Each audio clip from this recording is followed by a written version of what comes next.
Good morning mga sis, March 1, 2025 ngayon. Today is punta tayo sa Saarland. Magdadrive ako mga 270 km. So nagkakatangko lang pati. Narinig nyo marinig. Kakatangko lang, nandito ako sa Aral. Ayan, kita nyo. Dito ka sa Aral kasi kailangan ko mag full tank. Okay. Malayo ito-drive ko, mga 3 hours.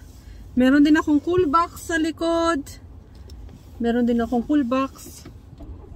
Kasi nagdala ako ng pagkain. Nilutuan ako ni mama. Ayan o. Yung yung trabaho ko ngayong araw is nakuha ko 2 days ago o 3 days ago. Tapos kinausap ako nung chefin kung pwede ako magtrabaho 300 km away sa bahay. Tapos pwede ako matulog doon. Pwede ako matulog doon mismo sa papasukan ko. Meron silang room doon. Merong sariling bathroom, may sariling kama, alangan, pero wala silang TV. At hindi ko alam kung meron silang doon, merong refrigerator kasi may dala-dala akong pagkain. Kaya tingnan natin. So far weekend lang naman. At nagtaka rin si mama kung bakit ako pumayag na pumunta doon. Kasi sabi ko hindi pa ako nagagaling sa Saarland.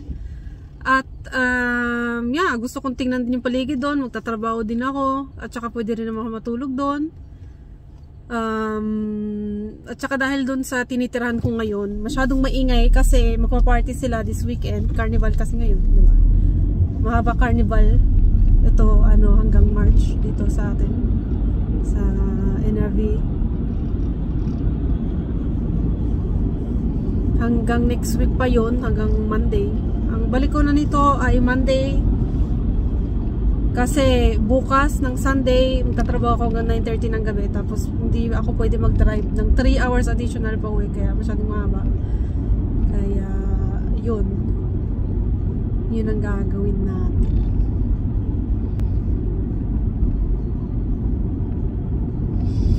So far so good. Dala ko yung mga gamit ko. Dinala ko yung mga yung work clothes ko. Yung mga panglabas, mga makeup, pangalan nyo na, mga skincare essentials. Yan, dala-dala ko yan. Nagpaka ko kahapon.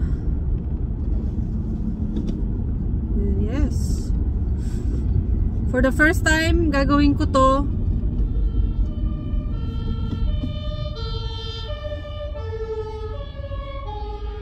Hindi lang naman kasi tayo local kung hindi lalabas na tayo ng Nordrhein-Westfalen. Normally yung mga ganong work kasi may gumagawa din nun. Lumalabas sila 1 month, nagtatrabaho sila 1 month doon.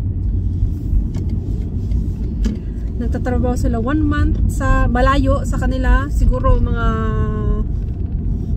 200 to 500, 700 km malayo talaga sa kanila.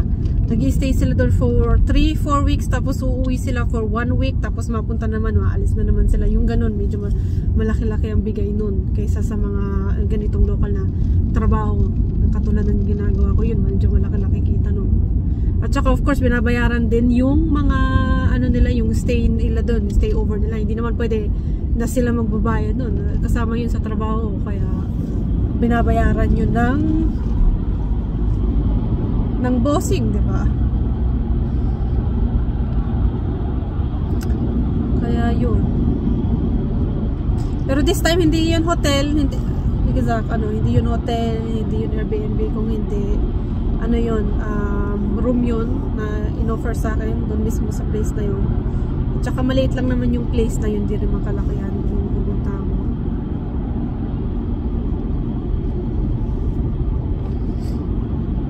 Kaya malayo ang mararating natin ngayong araw.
Nandito na tayo sa Batcasen sa Sir Luis ang pangalan ko. So, nandito na tayo. Ayan, hanapin natin kung nasan yung retirement home na pagtatrabahoan ko.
Okay, nandito na tayo.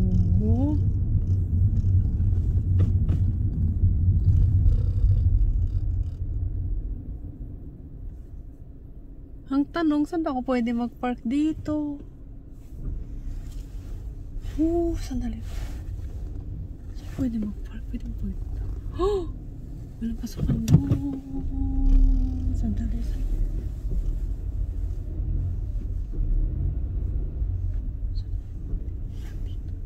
Saan ang parkingan dito? Sandali. Parkingan. Ano ba yun? Ito na nga yun. Ala, sandali yun.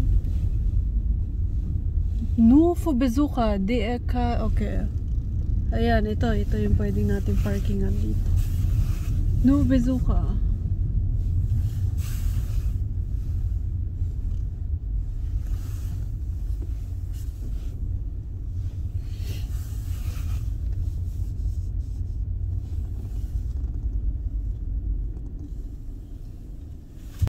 Nandito na tayo. Nandito yung gamit ko. Ang dami kong gamit. Titinaw ko siguro yung yung mga mahalaga lang kukunin ko ngayon muna. Papasok ako, tapos tatanungin ko kung nasan yung room ko. So, ayun yung papasukan ko. Abaya.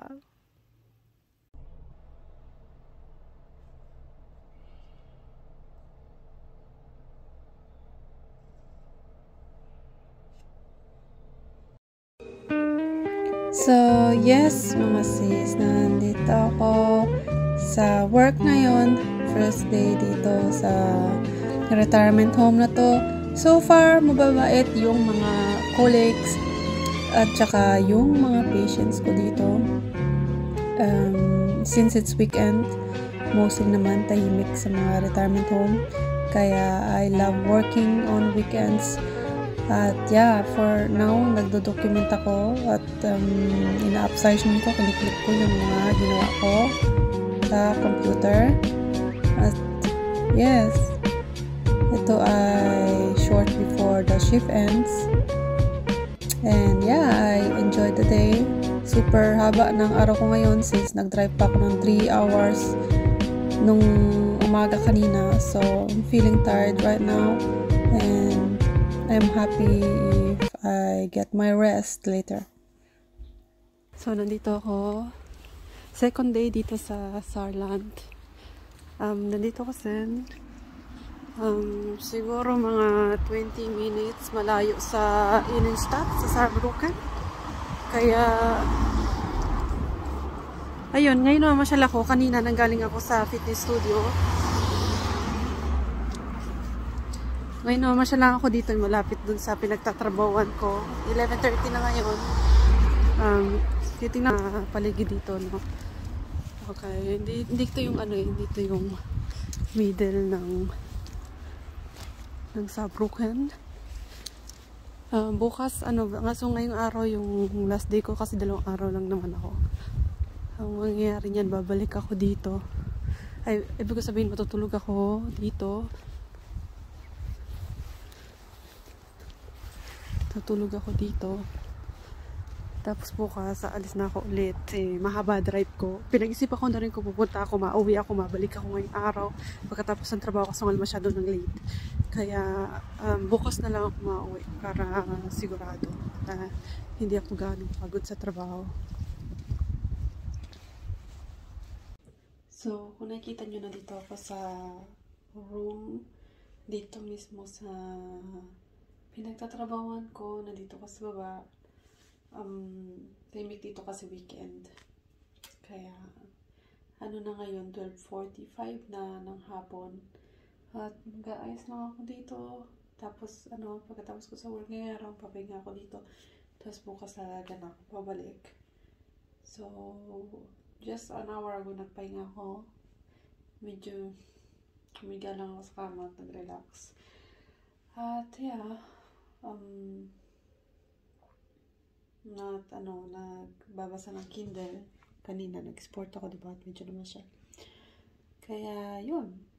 We're making the best out of the day. Kaya, yeah.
So, hello mga sis. Gusto ko lang pakita sa inyo yung room na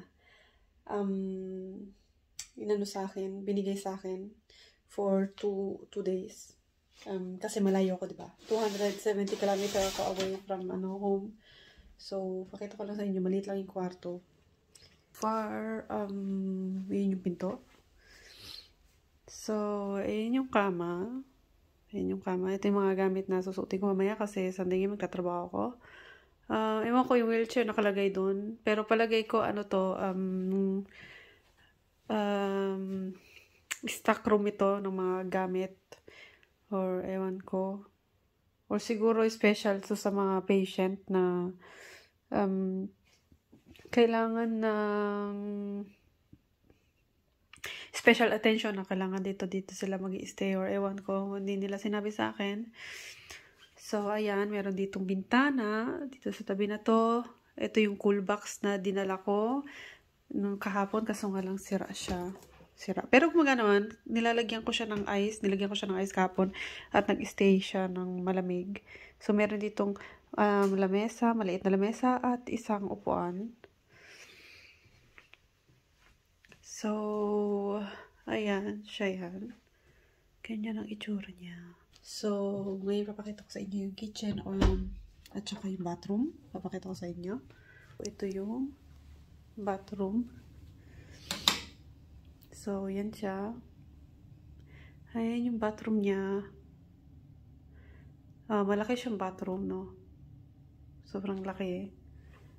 So, dahil weekend, tahimik dito ngayon. Dito nakaupo yung, head nurse, ng mga head nurse. Dito yan. Dito siya nakaupo. Kaso nga lang weekend, kaya walang tao. So, meron ditong kitchen na pwede kong gamitin. Yeah. Ito yung plate na ginamit ko. Ito, danala ko. Dala-dala ko to. Itong plastic na pwede pang, i-reuse ulit. So far, nagdala din ako ng sarili kong pagkain. Sabi nila sa akin, pwede rin naman ako kumain dito ng breakfast, ng lunch at ng dinner. Kaso nga lang dahil nagdala ako ng pagkain, hindi ko kailangan. So far, yan ang itsura niyan. So, ayan. Yun yung kitchen. Nakita ko sa inyo. At nandito yung kwarto. Sa kaliwa.